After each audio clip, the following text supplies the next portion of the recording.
Hello friends, welcome back to GK Sansar. Very good evening to all of you. कैसे हैं आप सभी? I hope आप सारे लोग बहुत अच्छे होंगे और आप लोग की प्रिपरेशन भी बहुत अच्छी चल रही होगी। तो बात करते हैं आज के सेशन की। तो आज के सेशन में हम लोग इंडियन पॉलिटी टॉपिक को डिस्कस करने वाले हैं। आज हम लोग इस टॉपिक से टॉप 30 क्वेश्चन डिस्कस करेंगे एक्सप्लेनेशन के साथ।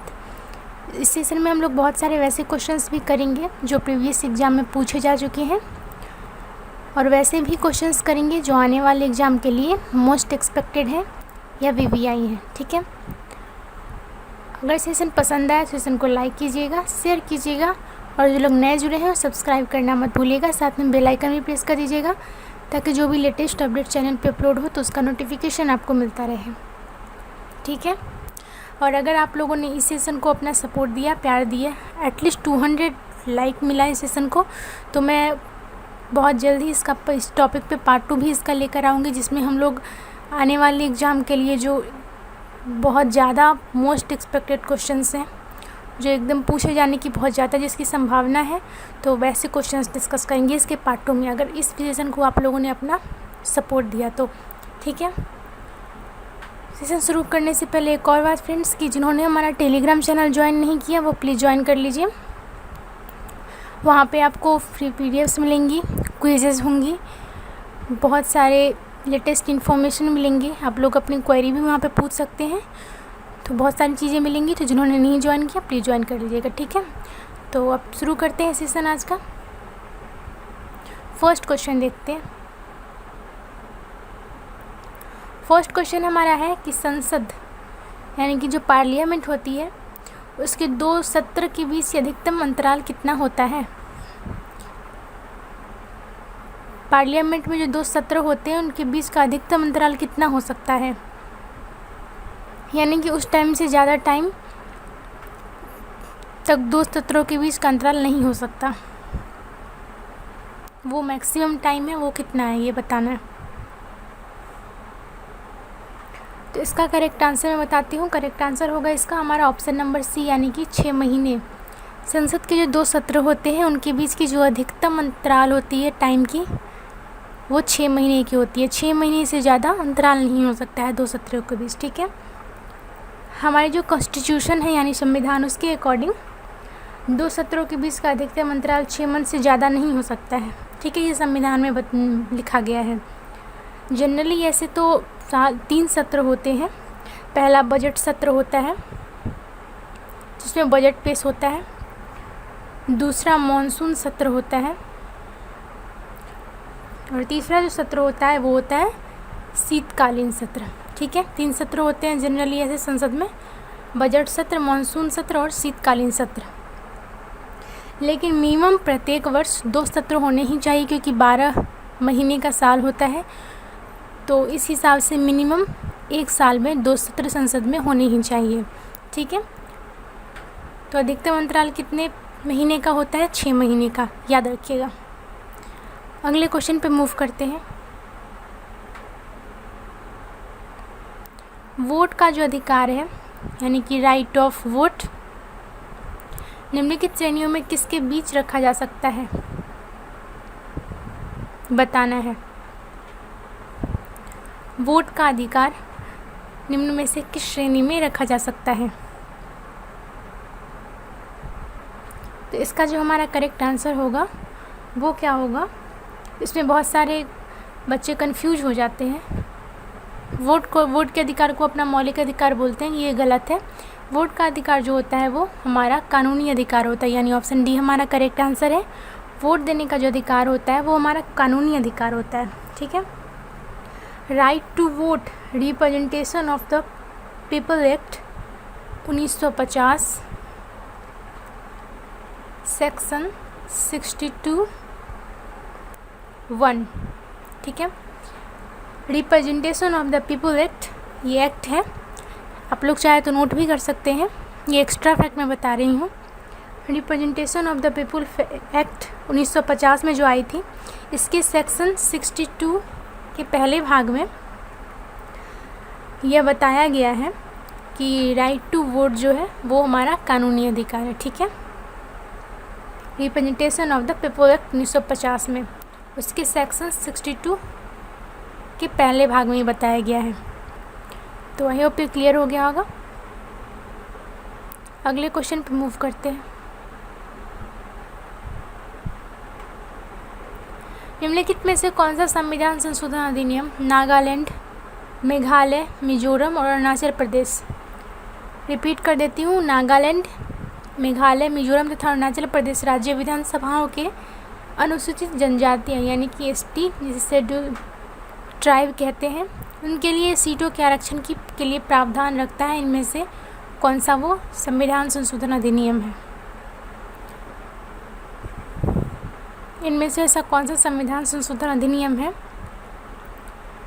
जो नागालैंड, मेघालय, मिजोरम तथा अरुणाचल प्रदेश राज्य की विधानसभा में एसटी के लिए सीटों के आरक्षण प्रदान करता है, यानी इनके लिए सीट आरक्षित रहेंगे। इनमें से कौन सा संविधान संशोधन बताता है?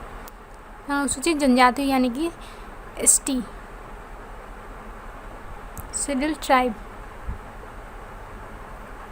तो इसका जो हमारा करेक्ट आंसर होगा वो होगा ऑप्शन नंबर डी यानी कि 57। 57वां जो संविधान संशोधन अधिनियम है उसमें क्या बताया गया है कि नागालैंड, मेघालय, मिजोरम तथा अरुणाचल प्रदेश राज्य की जो विधानसभाएं हैं वहाँ पे एसटी के लिए सीट जो है वो आरक्षित रहेंगी। ठीक है, क्लियर है? 57वां संविधान संशोधन अधिनियम इसमें बताया गया है। अगले क्वेश्चन पे मूव करते हैं। 10 अप्रैल 1967 को संविधान के 21वें संशोधन विधेयक द्वारा 8वीं अनुसूची में निम्नलिखित में से कौन सी भाषाओं को शामिल किया गया था, ये बताना है। 10 अप्रैल 1967 को संविधान के 21वें संशोधन विधेयक के द्वारा 8वीं अनुसूची जो थी उनमें कौन सी भाषाओं को शामिल किया गया, ये बताना है।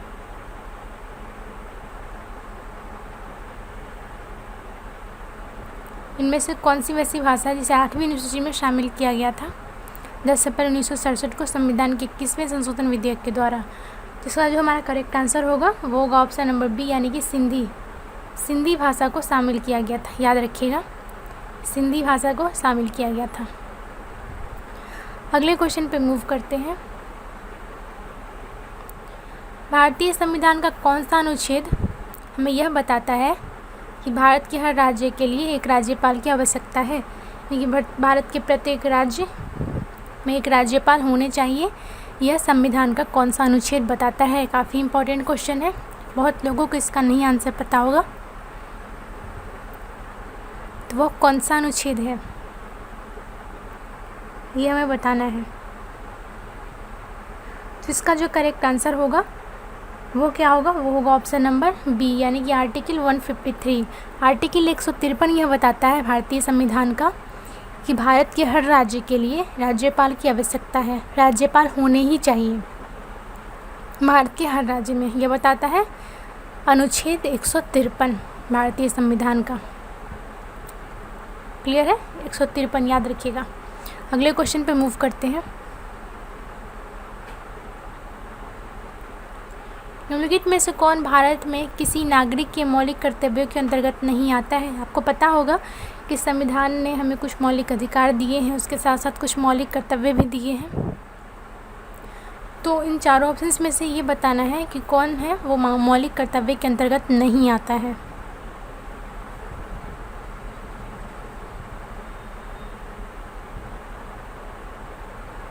इसका करेक्ट आंसर क्या होगा? इसका जो करेक्ट आंसर होगा हमारा वो होगा ऑप्शन नंबर सी यानी कि अस्पृश्यता के उन्मूलन के लिए प्रयास करने के लिए। ये जो है ये हमारे मौलिक कर्तव्य के अंतर्गत नहीं आता है। बाकी ऑप्शंस को भी देख लेते हैं। पहला है कि प्राकृतिक पर्यावरण की रक्षा और सुधार करने के लिए ये हमारा मौलिक कर्तव्य है। वैज्ञानिक स्वभाव, मानवतावाद और जांच और सुधार की भावना विकसित करने के लिए ये भी हमारा मौलिक कर्तव्य है। और ऑप्शन डी क्या है? सभी मौलिक कर्तव्य के अंतर्गत आते हैं। तो ये नहीं, ऑप्शन जो सी में जो लिखा है कि अस्पृश्यता के उन्मूलन के लिए प्रयास करने के लिए, ये जो है ये हमारे मौलिक कर्तव्य के अंतर्गत नहीं आता है। तो ऑप्शन सी हमारा करेक्ट आंसर हो जाएगा, क्योंकि पूछा गया है कि इनमें से कौन मौलिक कर्तव्य के अंतर्गत नहीं आता है। ठीक है, तो ऑप्शन सी हमारा करेक्ट आंसर हो गया। आई होप ये क्लियर हो गया होगा आप लोगों को। तो अगले क्वेश्चन पे मूव करते हैं। अगर मैं आप लोगों के कमेंट का आंसर ना कर पाऊँ लाइव चैट में, तो आप लोगों की जो भी क्वायरी हो वो सेशन के एंड में कमेंट बॉक्स में कमेंट कर दीजिएगा, ठीक है। तो मैं उसका फिर रिप्लाई दे दूँगी। नेक्स्ट क्वेश्चन है, निम्नलिखित में से कौन एक नागरिक का मौलिक कर्तव्य नहीं है, हमें ये बताना है। इनमें से कौन सा है जो एक नागरिक का मौलिक कर्तव्य नहीं है, यानी वो वैसा ना भी करेगा तो कोई बात नहीं। थोड़ा ध्यान से पढ़िएगा तो बहुत ही ईजिली आप इसका आंसर कर पाएंगे। इसका जो करेक्ट आंसर होगा हमारा वो क्या होगा, वो होगा ऑप्शन नंबर डी, यानी कि सरकार का सम्मान करना। केंद्र की सरकार हो या राज्य की सरकार, इसका सम्मान करना ना करना वो हमारे मन की बात है, ठीक है। तो ये जो है ये हमारा मौलिक कर्तव्य नहीं है, हम उसका सम्मान करने के लिए बाध्य नहीं हैं, ठीक है। संविधान का सम्मान करना ये हमारा मौलिक कर्तव्य है, राष्ट्रीय ध्वज का सम्मान करना ये हमारा मौलिक कर्तव्य है, और राष्ट्रीय गान का सम्मान करना, ये जो तीनों है तीनों के तीनों मस्ट हमें करना ही करना है, ठीक है। तो ये तीनों का तीनों मौलिक कर्तव्य है। लेकिन सरकार का सम्मान करना ना करना ये हमारे मर्जी के ऊपर है। तो ऑप्शन डी हमारा करेक्ट आंसर हो जाएगा। सरकार का सम्मान करना जो है यह एक हमारा मौलिक कर्तव्य नहीं है, ठीक है। ऑप्शन डी करेक्ट आंसर है हमारा। आई होप ये क्लियर हो गया होगा। तो अगले क्वेश्चन पर मूव करते हैं।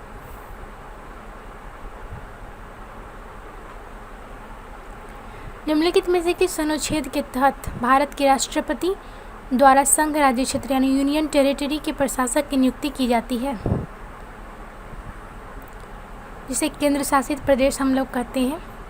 तो किस अनुच्छेद के तहत केंद्र शासित प्रदेश में प्रशासक की नियुक्ति की जाती है राष्ट्रपति के द्वारा, वो हमें बताना है। क्योंकि वहाँ पे तो केंद्र शासित प्रदेश में तो सीएम नहीं होते हैं ना, यूनियन टेरिटरी में, तो वहाँ पे तो कोई प्रशासक चाहिए, तो उसकी नियुक्ति राष्ट्रपति करते हैं। तो इसका प्रावधान संविधान के किस अनुच्छेद में है वो अनुच्छेद बताना है।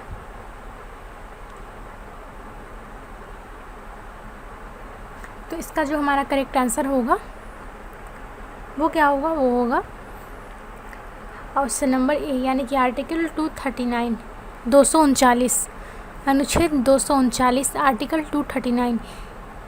इस अनुच्छेद में यह प्रावधान है कि भारत के राष्ट्रपति संघ राज्य क्षेत्र यानी यूनियन टेरिटरी में प्रशासक की नियुक्ति करते हैं, ठीक है। इस आर्टिकल के अकॉर्डिंग इसमें क्या बताया गया है कि इसमें कहा गया है कि केंद्र शासित प्रदेशों या यूनियन टेरिटरी या संघ राज्य क्षेत्र जो भी है वहाँ पे एक प्रशासक के माध्यम से राष्ट्रपति शासन करते हैं, ठीक है। और वो जो प्रशासक का पद होता है उसको नाम भी दिया गया है। तो उसके पद नाम क्या है, लेफ्टिनेंट गवर्नर कह सकते हैं, चीफ कमिश्नर कह सकते हैं, या एडमिनिस्ट्रेटर कह सकते हैं, ठीक है। तो ये जो प्रशासक होते हैं उनको लेफ्टिनेंट कह सकते हैं, चीफ कमिश्नर कह सकते हैं, या एडमिनिस्ट्रेटर कह सकते हैं, ठीक है। ये तीन इस पद का नाम होता है। तो राष्ट्रपति ये जो प्रशासक नियुक्त करते हैं इस प्रशासक के जरिए वहाँ का शासन करते हैं, ठीक है। तो यह किस आर्टिकल में कहा गया है, ये कहा गया आर्टिकल 239 में। ऑप्शन ए हमारा करेक्ट आंसर है। अगले क्वेश्चन पे मूव करते हैं। सुप्रीम कोर्ट ने भारत के संविधान के किस अनुच्छेद के तहत निजता के अधिकार को मौलिक अधिकार घोषित किया है, बताना है कि सुप्रीम कोर्ट ने भारत के संविधान के किस अनुच्छेद के अकॉर्डिंग निजता का जो अधिकार है उसे मौलिक अधिकार घोषित किया है।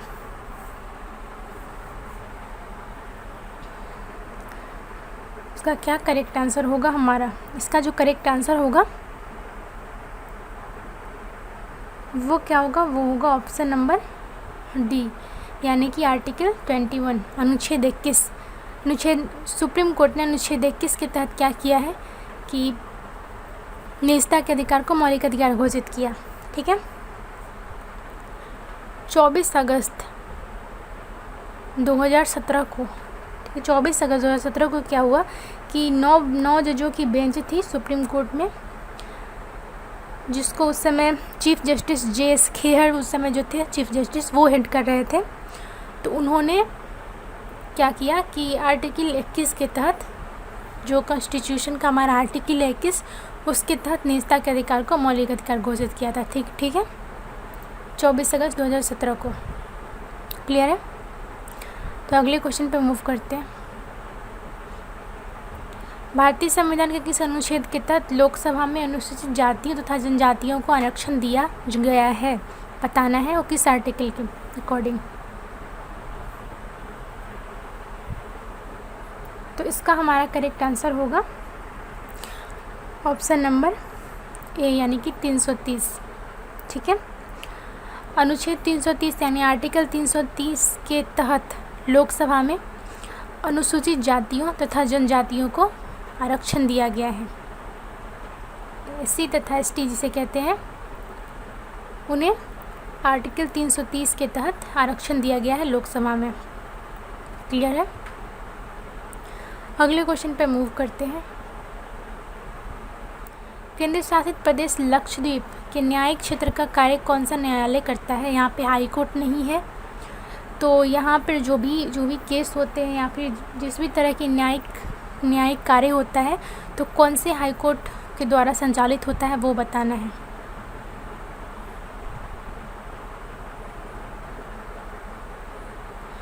इसका हमारा करेक्ट आंसर क्या होगा? इसका करेक्ट आंसर जो होगा हमारा वो होगा ऑप्शन नंबर बी, यानी कि केरल हाई कोर्ट। लक्षद्वीप में जो भी न्यायिक कार्य होती है, जो भी केस होती है, जो भी होती है, तो इसके न्यायिक क्षेत्र का जो कार्य है वो केरल हाई कोर्ट के अंतर्गत आता है। ठीक है, यह जो है यह कोच्चि में है, केरल के कोच्चि में है केरल हाई कोर्ट। इसकी स्थापना की अगर बात करें तो इसकी स्थापना हुई थी कब? 1956 में। याद रखिएगा, 1956 में केरल हाई कोर्ट की स्थापना हुई थी। और यह केरल हाई कोर्ट जो है केरल की भी न्यायिक व्यवस्था देखती है और लक्षद्वीप की भी देखती है। ठीक है, ये दोनों की देखती है न्यायिक व्यवस्था। तो क्लियर हो गया होगा कि लक्षद्वीप के न्यायिक क्षेत्र का कार्य केरल हाई कोर्ट करता है। स्थापना हुई थी 1956 में। यह है केरल के कोच्चि में स्थित। आई होप ये क्लियर हो गया होगा। तो अगले क्वेश्चन पे मूव करते हैं। सुप्रीम कोर्ट में जजों की संख्या को कौन बदल सकता है? इनमें से बताना है।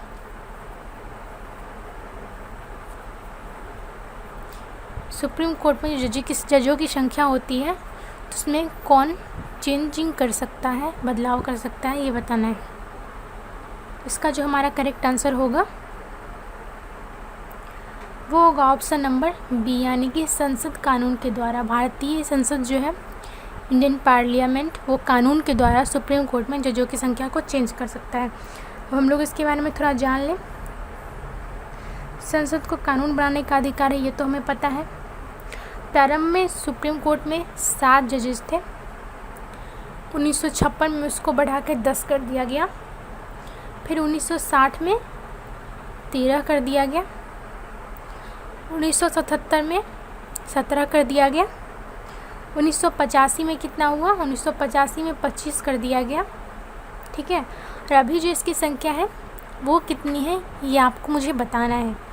कल मैंने क्वेश्चन पूछा था तो बहुत सारे स्टूडेंट्स ने सही जवाब दिया था। साक्षी गुप्ता थी, आलोक पाटनी और बहुत सारे स्टूडेंट ने एकदम करेक्ट आंसर किया था।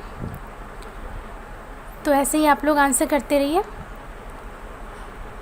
तो आप लोग को आज का क्वेश्चन ये है आप लोगों के लिए कि आप लोग को मुझे कमेंट बॉक्स में ये बताना है सेशन एंड होते ही कि सुप्रीम कोर्ट में अभी जजों की कुल जो संख्या है वो कितनी है। ठीक है, मुझे ये बताना है कमेंट बॉक्स में कमेंट करके। सुप्रीम कोर्ट में अभी टोटल नंबर ऑफ़ जजेज हैं, जजों की जो कुल संख्या है वो कितनी है, ये मुझे अभी कमेंट बॉक्स में सेशन एंड होते ही कमेंट करके बताइएगा। ठीक है, तो चलिए मूव करते हैं अगले क्वेश्चन की ओर। सुप्रीम कोर्ट ने मुख्य न्यायाधीश बनने के लिए किसी व्यक्ति को, सुप्रीम कोर्ट में अगर कोई व्यक्ति मुख्य न्यायाधीश बनना चाहता है तो उसे उच्च न्यायालय में कम से कम कितने वर्षों तक कार्य करना होगा ये बताना है। मिनिमम कितनी उसकी क्वालिफ़िकेशन होगी, मिनिमम कितने सालों तक उन्हें हाई कोर्ट में काम करना होगा, तब वह जाके सुप्रीम कोर्ट का मुख्य न्यायाधीश या चीफ जस्टिस बन सकता है, ये बताना है। तो इसका जो हमारा करेक्ट आंसर होगा वो होगा ऑप्शन नंबर ए, यानी कि 10 वर्ष। किसी व्यक्ति को अगर सुप्रीम कोर्ट का मुख्य न्यायाधीश यानी चीफ जस्टिस बनना है तो उसे हाई कोर्ट में किसी भी हाई कोर्ट में कम से कम 10 वर्ष तक कार्य करने होंगे, उसके बाद ही वह एलिजिबल होगा सुप्रीम कोर्ट में मुख्य न्यायाधीश बनने के लिए। क्लियर है? अगले क्वेश्चन पे मूव करते हैं। दिल्ली को राष्ट्रीय राजधानी प्रदेश यानी कि एनसीटी संविधान के किस संशोधन से बनाया गया, इनमें से वो बताना है। संविधान का कौन सा संशोधन हुआ था जिसके बाद दिल्ली को राष्ट्रीय राजधानी प्रदेश यानी एनसीटी बनाया गया?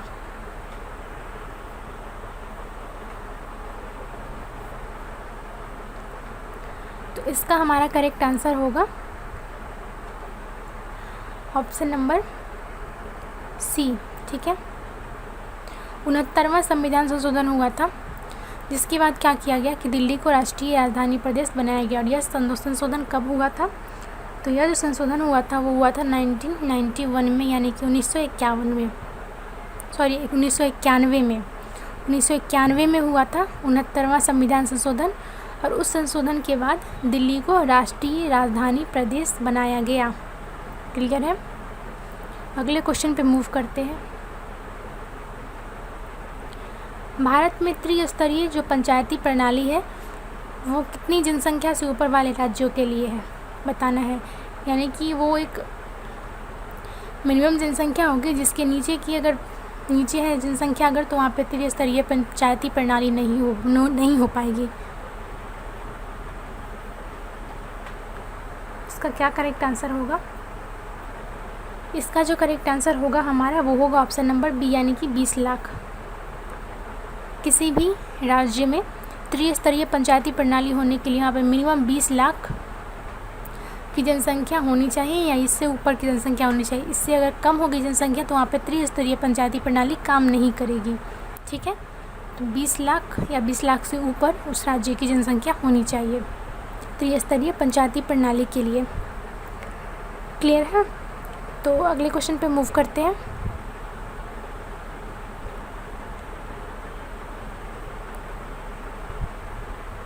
क्वेश्चन है कि भारत की निम्नलिखित आधिकारिक भाषाओं पर विचार कीजिए।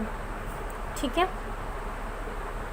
थोड़ा सा और ऊपर स्क्रॉल कर देती हूँ। यह आधिकारिक भाषा है। अब आपको ऑप्शंस भी दिखेंगे। ये 5 हमारे पास दो के पेयर की भाषा है। ठीक है, बताना है क्वेश्चन क्या है वो देखिए। 2003 का जो 92वां संशोधन हुआ था उसके दौरान 8वीं अनुसूची में इनमें से किस भाषा को शामिल किया गया था? याद ध्यान से यहाँ पे देखिएगा, 92वें संशोधन की बात हो रही है, 92nd संशोधन की बात हो रही है यहाँ पे। ये जो 2003 में हुई थी, तो इसके द्वारा 8वीं सूची में इनमें से कौन सी भाषा को शामिल किया गया था ये बताना है। ये सारे ऑप्शंस हैं आपके पास।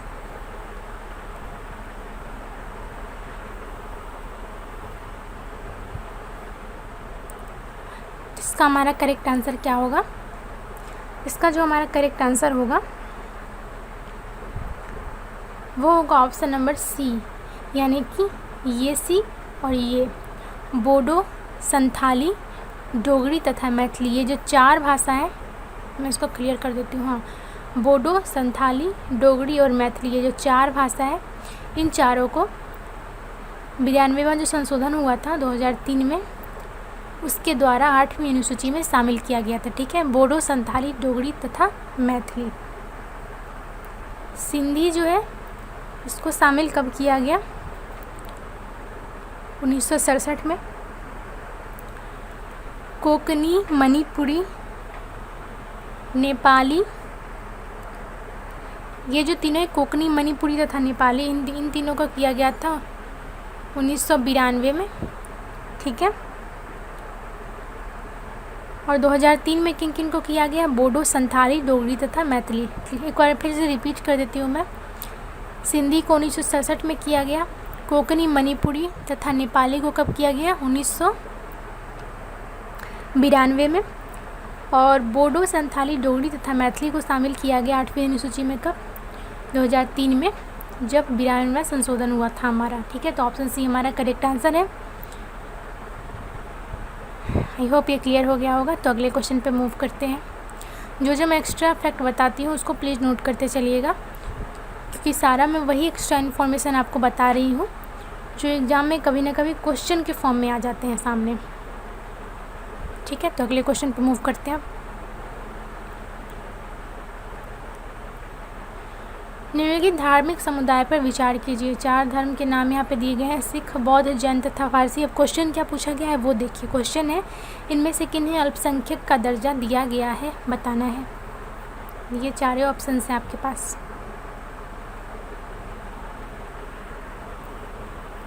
इनमें से किन्हें अल्पसंख्यक का दर्जा प्राप्त है, तो इसका जो हमारा करेक्ट आंसर होगा वो होगा ऑप्शन नंबर डी, यानी कि इनमें से सभी। सिख, बौद्ध, जैन तथा फारसी, ये जो चारों हैं, चारों को अल्पसंख्यक का दर्जा प्राप्त है। ठीक है, सिख, बौद्ध, जैन तथा फारसी, इन चारों धार्मिक समुदाय को अल्पसंख्यक का दर्जा प्राप्त है। अगले क्वेश्चन पे मूव करते हैं।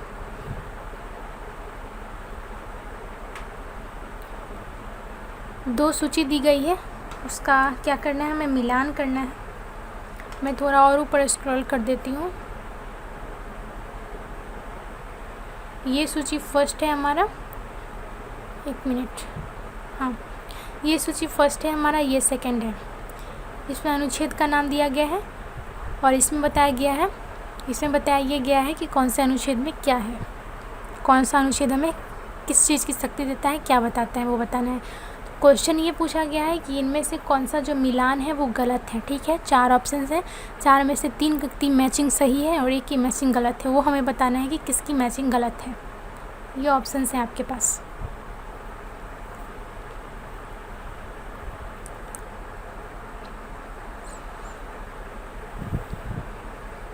तो आई थिंक आप लोगों ने अपना आंसर मार्क कर लिया होगा, तो मैं इसका करेक्ट आंसर बताती हूँ।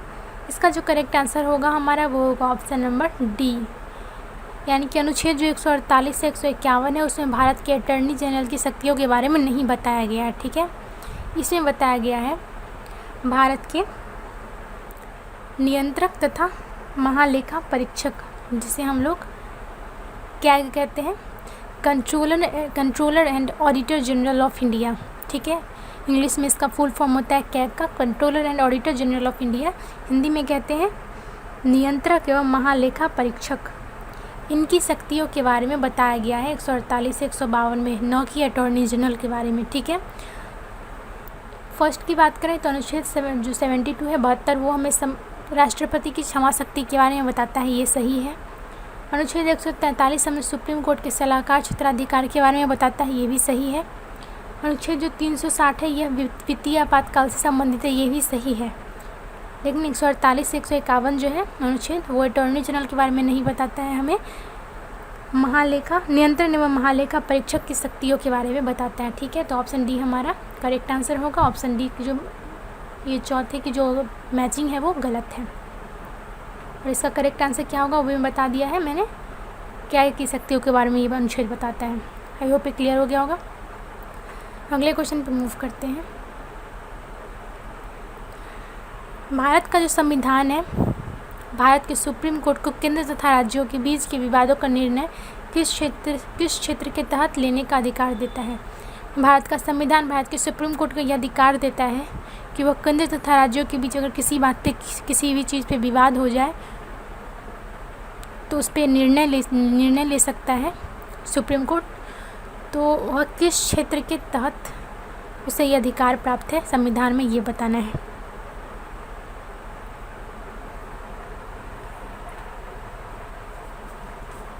इसका जो हमारा करेक्ट आंसर होगा वो होगा ऑप्शन नंबर बी, यानी कि वास्तविक न्यायाधिकार।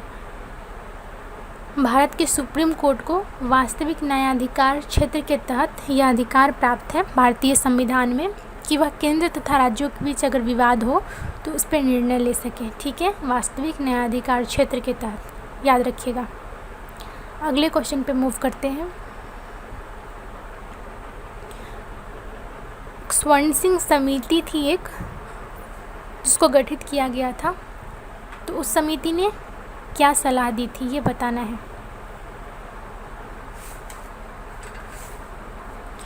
स्वर्ण सिंह समिति गठित की गई थी, तो उस समिति का क्या सलाह था ये बताना है। तो इसका जो हमारा करेक्ट आंसर होगा वो क्या होगा ऑप्शन नंबर सी।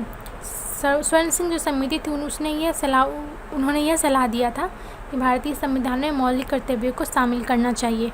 ठीक है, मौलिक कर्तव्य शामिल किए गए थे स्वर्ण सिंह समिति की सलाह से ही। काफ़ी इंपॉर्टेंट क्वेश्चन है, इसके बारे में हम लोग थोड़ा जान लेते हैं।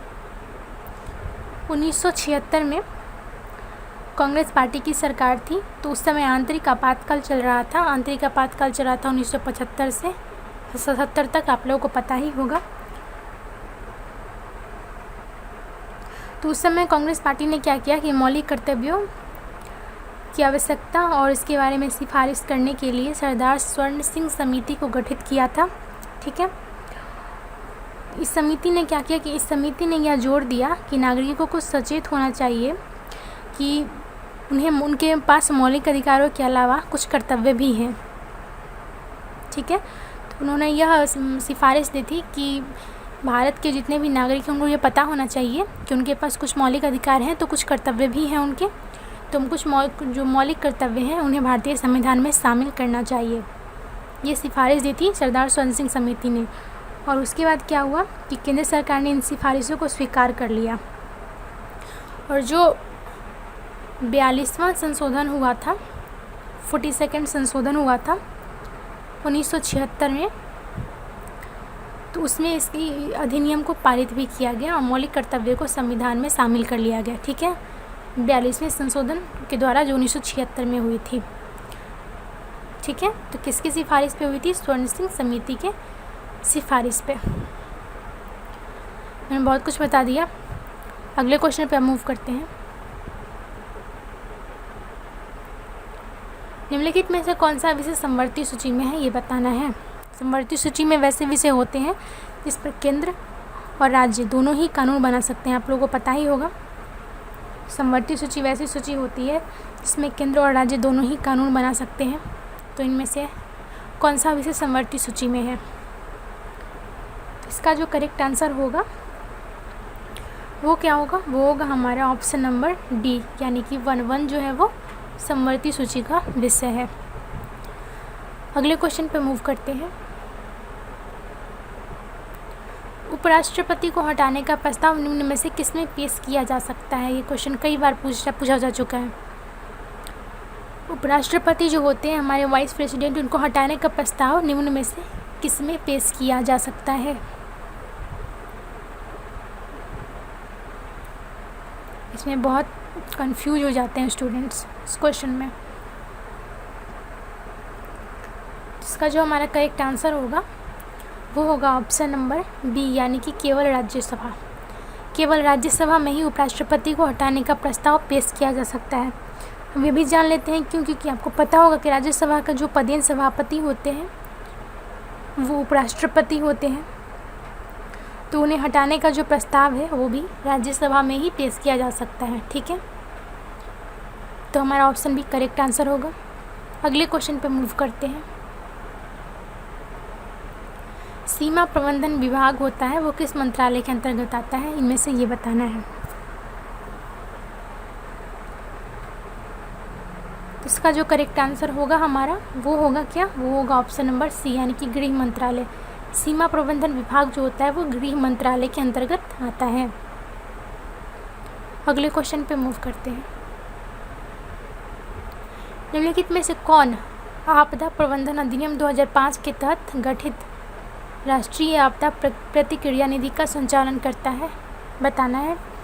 आपदा प्रबंधन अधिनियम जो 2005 आई थी उसके अकॉर्डिंग एक राष्ट्रीय आपदा प्रतिक्रिया निधि का गठन किया गया था, तो इसका संचालन कौन करता है, इसका अध्यक्षता कौन करता है, इनमें से ये बताना है।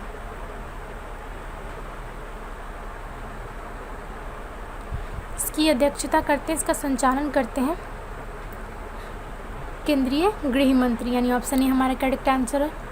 राष्ट्रीय आपदा प्रतिक्रिया निधि का संचालन करते हैं केंद्रीय गृह मंत्री। अगले क्वेश्चन पे मूव करते हैं। भारत के निर्वाचन आयोग द्वारा कराए जाने वाले चुनाव में निम्न में से कौन सा चुनाव संबंधित नहीं है, यानी कि निम्न में से कौन सा ऐसा चुनाव है जो निर्वाचन आयोग के द्वारा संपन्न नहीं कराए जाते हैं?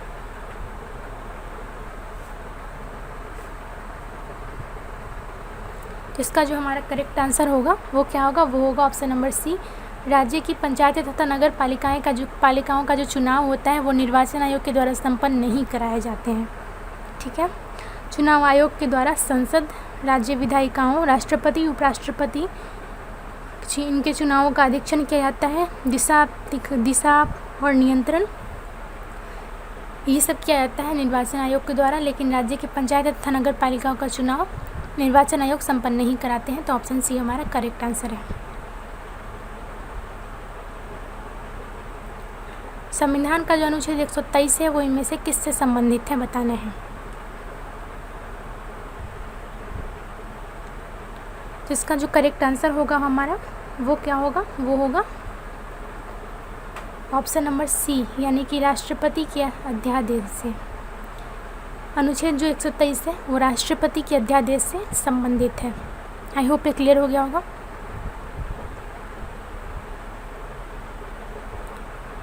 सबसे बड़ा न्यायिक क्षेत्र इनमें से किस उच्च न्यायालय यानी कि हाई कोर्ट का है।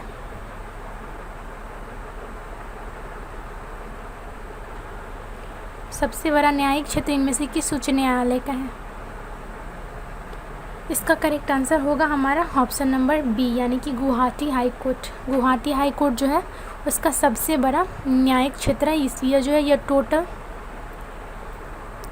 7 राज्यों में इसका न्यायिक क्षेत्र है। ठीक है, गुवाहाटी हाई कोर्ट का टोटल 7 राज्यों में न्यायिक क्षेत्र है। क्लियर है। अगले क्वेश्चन पे मूव करते हैं। निम्नलिखित में से संविधान का कौन सा भाग संशोधित नहीं किया जा सकता है बताना है। इनमें से ऐसा कौन सा भाग है इस ऑप्शंस में से जो कभी भी संशोधित नहीं किया जा सकता है। इसका जो करेक्ट आंसर होगा हमारा वो होगा ऑप्शन नंबर डी, यानी कि न्यायिक समीक्षा। न्यायिक समीक्षा जो है वो संविधान का आधारभूत भाग है जिसका संशोधन कभी भी किसी भी संशोधन के द्वारा नहीं किया जा सकता है। इंपॉर्टेंट क्वेश्चन है, याद रखिएगा, न्यायिक समीक्षा। ठीक है, ऑप्शन डी हमारा करेक्ट आंसर है। अगले क्वेश्चन पे मूव करते हैं। भारतीय संविधान में संशोधन का प्रस्ताव किस देश के संविधान से लिया गया है। इसका जवाब तो बहुत सारे स्टूडेंट दे देंगे, मुझे पता है। संविधान में संशोधन का जो प्रस्ताव है वो किस देश के संविधान से लिया गया है। इसका करेक्ट आंसर होगा ऑप्शन नंबर ए, यानी कि दक्षिण अफ्रीका। दक्षिण अफ्रीका के संविधान में संशोधन का जो प्रस्ताव है वो लिया गया है।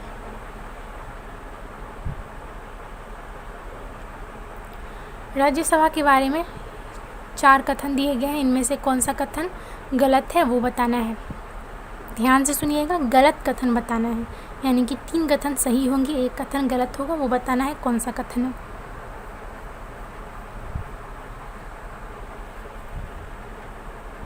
इसका करेक्ट आंसर होगा हमारा option number A. Option number A में कहा गया कि राज्यसभा में 12 सदस्य प्रधानमंत्री द्वारा मनोनीत किए जाते हैं। ये गलत है। 12 सदस्य जो होते हैं वो राष्ट्रपति के द्वारा मनोनीत किए जाते हैं। हमें पता है कि टोटल 250 मेंबर होते हैं। 250 में 238 तो चुने जाते हैं, बट 12 जो होते हैं वो राष्ट्रपति के द्वारा मनोनीत किए जाते हैं। तो यहाँ पे प्रधानमंत्री नहीं होगा, तो ऑप्शन ए हमारा करेक्ट आंसर। ये जो कथन है वो गलत है। राज्यसभा के 1 सदस्य हर 2 वर्ष में सेवानिवृत्त होते हैं, ये सही है।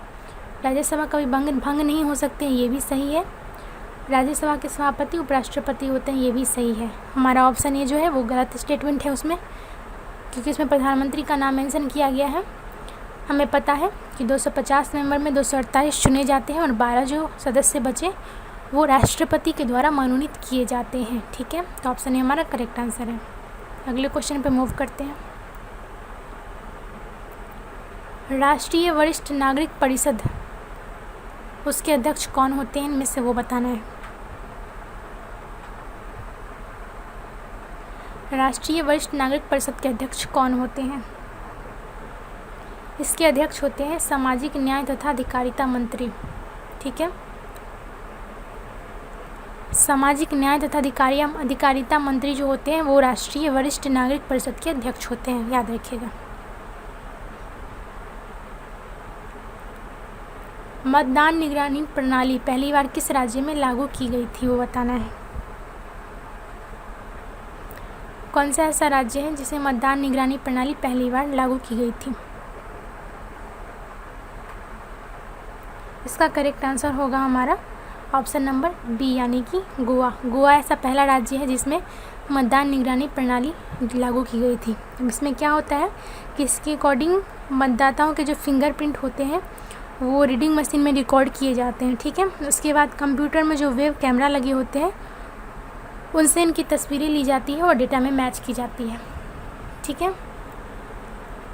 यह होती है मतदान निगरानी प्रणाली। तो यह पहली बार लागू की गई थी गोवा में। ऑप्शन बी हमारा करेक्ट आंसर है। अगले क्वेश्चन पे मूव करते हैं। नेक्स्ट क्वेश्चन है हमारा कि यदि चुनाव के दौरान चुनाव प्रत्याशियों की जो संख्या है 64 से अधिक हो जाए तो चुनाव आयोग का क्या स्टेप होगा? चुनाव आयोग क्या करेगा? इनमें से वो बताना है।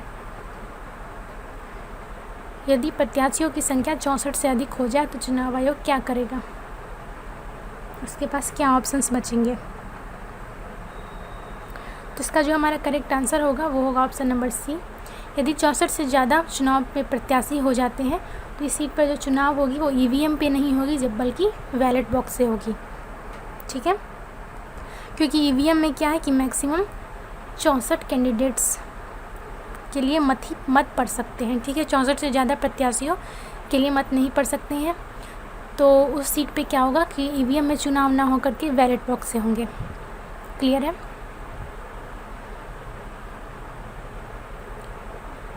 एक ईवीएम में अधिकतम कितने वोट पड़ सकते हैं बताना है। ईवीएम का फुल फॉर्म पता ही होगा आप लोगों को, इलेक्ट्रॉनिक वोटिंग मशीन, ठीक है। इलेक्ट्रॉनिक वोटिंग मशीन ईवीएम का फुल फॉर्म होता है। इसमें अधिकतम कितने वोट पड़ सकते हैं ये बताना है। इसका हमारा करेक्ट आंसर होगा ऑप्शन नंबर ए यानी कि 3840 अधिकतम वोट पड़ सकते हैं ईवीएम में। जनरली क्या होता है कि एक बूथ पर 1500 से ज़्यादा मतदाताओं की संख्या नहीं होती है, तो इस हिसाब से तो ईवीएम का स्ट्रेंथ बहुत ज़्यादा है। 3840 वोट पड़ सकते हैं एक ईवीएम में।